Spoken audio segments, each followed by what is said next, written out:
15.004 kandidat janë regjistruar për të dhënë 2 provimet eksterne të provimit shtetëror të maturës së këtij viti, i cili do të zhvillohet më 31 maj dhe 11 qershor. Nga këta, 8.816 nxënës janë nga shkollat e mesme profesionale, 5.966 nga shkollat e mesme dhe 222 nga shkollat e arsimit artistik. Kështu ka bërë të ditur për Mian Daniela Jovchevska-Mihajlovska, drejtoreshe e Qendrës Shtetërore të Provimeve.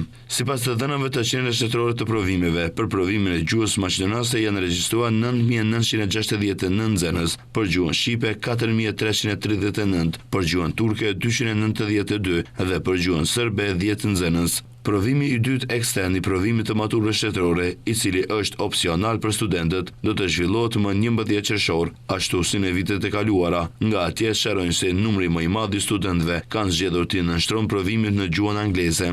Maturantët e shkollave të mesme do të japin provimin shtetëror të shkollës së mesme në shkollat e tyre, nëse plotësojnë standardet e nevojshme për administrimin e provimeve.